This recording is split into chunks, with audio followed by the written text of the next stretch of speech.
ये जो लगा है एयर मास फ्लो, ये एयर मास फ्लो सेंसर है, उसमें उंगली नहीं लगानी है, ठीक है। ये अंदर जाती हुई हवा की मात्रा और उसका तापमान दोनों बता रहा है। क्यों तापमान की क्या जरूरत है यहाँ पर? ये इसलिए है क्योंकि जब तापमान ज्यादा होगा तो घनत्व कम होगा, आयतन तो बढ़ जाएगा, मगर जितनी हवा चाहिए उतनी हवा इंजन सिलेंडर को नहीं मिलेगी। तो ये सेंसर है एयर मास फ्लो या mass air flow sensor, MAF। ये यहाँ पर कपलर है, ये कपलर निकाल के इसको डिस्कनेक्ट कर दिया है अभी। आप क्यों किया? क्योंकि हमने इसका एयर फिल्टर चेंज किया। हर लुब्रिकेंट क्या है? लुब्रिकेंट एक हाइड्रोकार्बन है। लुब्रिकेशन सिस्टम का मुख्य उद्देश्य क्या है कि आपस में फ्रिक्शन करने वाले पार्ट्सों को डायरेक्ट कांटेक्ट में नहीं आने देना, बल्कि उनके बीच में एक ऑयल की पतली सी फिल्म बना के रखना, ताकि दोनों पार्ट आपस में एक दूसरे के साथ डायरेक्ट घर्षण ना करें। घर्षण होगी तो घिसावट होगी और हीट जनरेट होगी। और एयर मास फ्लो, क्योंकि तापमान अलग अलग है, इसलिए हवा की मात्रा, आयतन भी अलग अलग होगा। हमें चाहिए हमेशा स्टोइकियोमेट्रिक एयर फ्यूल रेशियो। क्या? स्टोइकियोमेट्रिक। केमिकली ऐसा मिश्रण चाहिए जो कि वायुमंडल को प्रदूषित ना करे। वायुमंडल में जितनी भी हवा है उसका ओनली 21% ऑक्सीजन है, बाकी क्या है? नाइट्रोजन। तो और ज्वलन के लिए क्या आवश्यक है? ऑक्सीजन आवश्यक है। इसलिए ऑक्सीजन पूरी मात्रा, जितना भी इंजन सिलेंडर में एयर गया हुआ है, गई हुई है एयर, उसका 21% ही ऑक्सीजन है।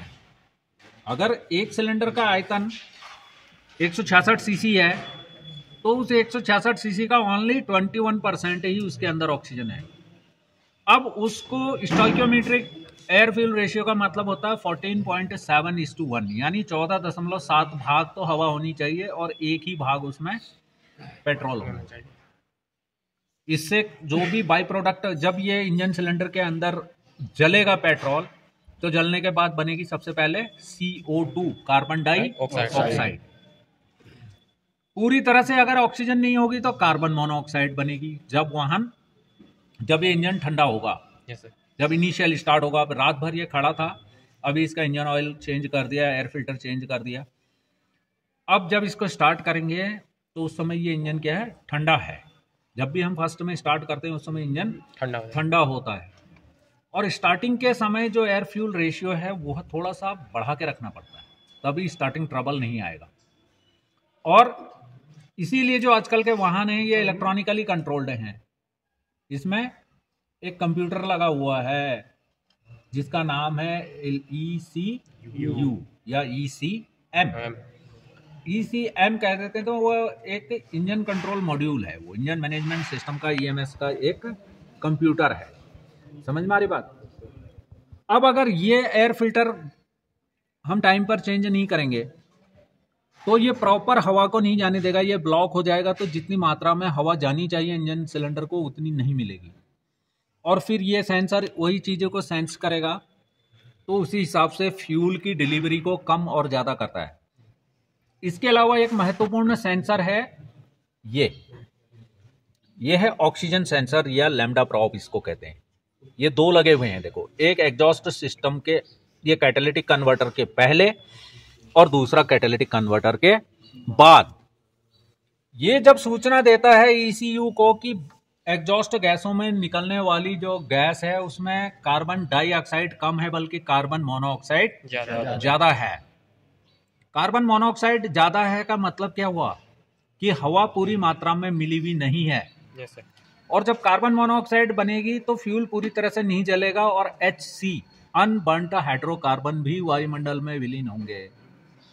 तो CO2 बनती है, HC बनती है, NOx बनती है, नाइट्रोजन के ऑक्साइड।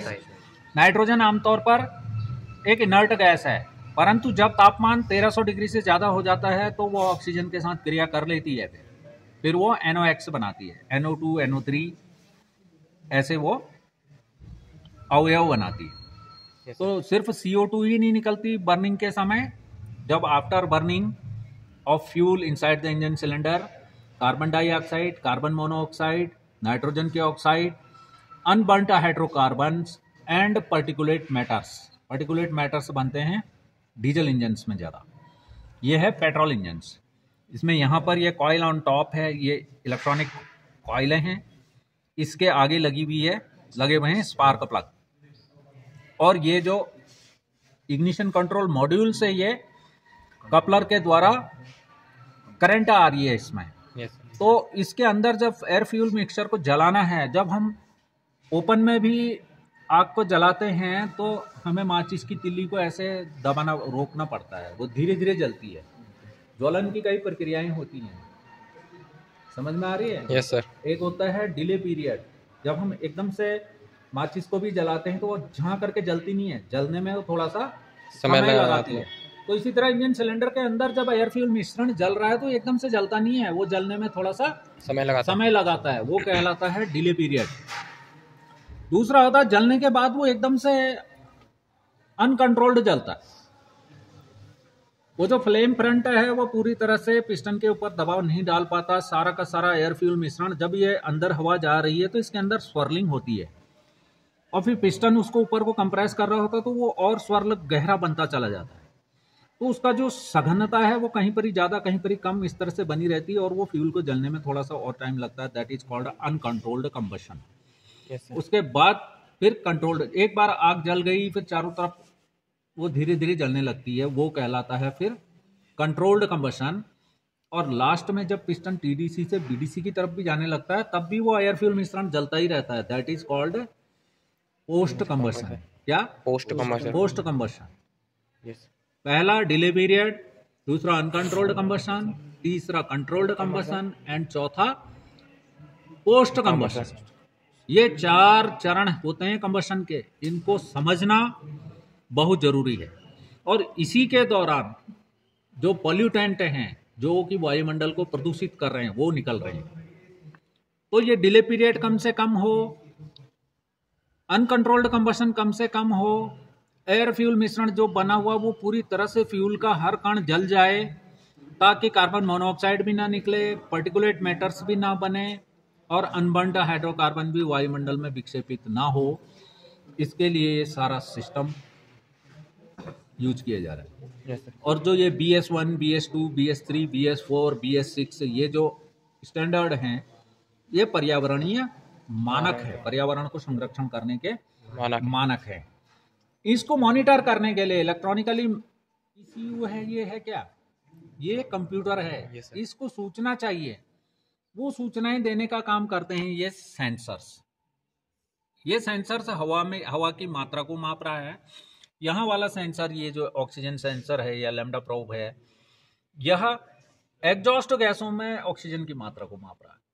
तो इससे ये कैलकुलेट कर ले रहा है। वो माइक्रो प्रोसेसर है जिसके अंदर पहले से डाटा भरा हुआ है कि 1000 RPM पर कितनी मात्रा में एयर फ्यूल मिश्रण चाहिए, 1500 RPM पर कितना चाहिए, यानी 1000, 1100, 1200, 1300, 1400, 1500, ऐसे ऐसे कितने मात्रा में एयर फ्यूल मिश्रण चाहिए, वो इसके अंदर पहले से ही इसकी मेमोरी में सेव है। वो फिर जो कुछ बन रहा है, बाई प्रोडक्ट जो बन रहे हैं, वो इस ऑक्सीजन सेंसर से जो सूचना ले रहा है उसी के अनुसार फ्यूल की मात्रा को कम और ज्यादा किया जा सकता है, कर देता है। कौन? इसका कंप्यूटर या इलेक्ट्रॉनिक कंट्रोल यूनिट। और जो फ्यूल इसमें आया हुआ है ये डायरेक्ट, इधर इसमें पेट्रोल इंजेक्शन है, पेट्रोल के इंजेक्टर लगे हुए हैं इसमें। पुराने वाहनों में कार्बोरेटर होता था, कार्बोरेटर को इलेक्ट्रॉनिकली कंट्रोल नहीं किया जा सकता, वो एक प्योर मैकेनिकल पार्ट है। आपके जो एक्सीलरेटर पोजीशन है उसके अनुसार ही उसका थ्रॉटल वाल्व खुल रहा है और उतनी मात्रा में हवा अंदर जा रही है और वो फ्यूल का स्प्रे हो रहा है। उसको इलेक्ट्रॉनिकली कंट्रोल नहीं किया जा सकता था, इसलिए उसकी जगह पर यह इलेक्ट्रॉनिक कंट्रोल के लिए फिर फ्यूल इंजेक्टर का विकास हो गया, डेवलपमेंट हो गया। तब इसमें अब फ्यूल इंजेक्टर का काम है कि फ्यूल को पूरी तरह से ऑटोमाइज करना, फ्यूल को छोटे छोटे कणों में विभक्त करना। तो इसलिए, और जो लुब्रिकेंट है, जो हमने इसका ऑयल बदला 10,000 किलोमीटर में, यदि हम उसे नहीं बदलते तो जब ये लुब्रिकेंट बनता है, तो लुब्रिकेंट बनता किससे? क्रूड से बनता है, खनिज तेलों से बनता है। उसमें पेट्रोल, डीजल, लुब्रिकेंट, कई चीज़ें बनती हैं। जब वो लुब्रिकेंट बनाया जाता है तो उसमें बहुत सारी चीज़ें ऐड ऑन होती हैं, जुड़ती हैं।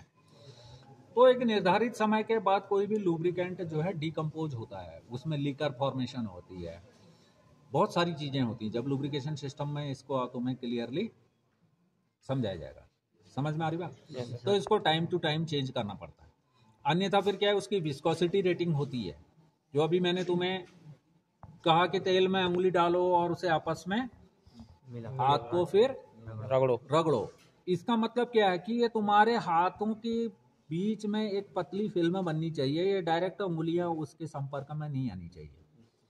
और उसके बाद मैंने क्या कहा, उसको साफ करो। साफ करने के बाद वो गंदगी तुम्हारे हाथों की पोरों में नहीं बैठनी चाहिए, पर बैठ रही है, इसका मतलब है कि उसमें कार्बन है और इसे अब बदलने की जरूरत है। तो हमने इसको 10,000 किलोमीटर में इसलिए बदल दिया। अब इसमें नया लुब्रिकेंट पड़ गया, नया फ्यूल फिल्टर पड़ गया है। जो भी इसकी गंदगी थी, अब हवा के मार्ग में भी कोई बाधा नहीं है और लुब्रिकेशन सिस्टम भी सही चलेगा। तो ये इंजन अभी काफ़ी समय तक चल जाएगा। यदि हम ये पीरियोडिकल सर्विस, एक होती है डेली सर्विस, दूसरी होती है पीरियोडिकल सर्विस या मेंटेनेंस, थर्ड होती है ब्रेकडाउन। ब्रेकडाउन नहीं होना चाहिए। ब्रेकडाउन मतलब टूट फूट जाना, इंजन सीज हो जाना, कहीं से लीकेज हो जाना, उस कारण से फिर वाहन खड़ा हो गया, रेडिएटर का ये कैप ही गिर गई, इतना प्रेशर बन गया कि रेडिएटर फट गया। कैसे फटा?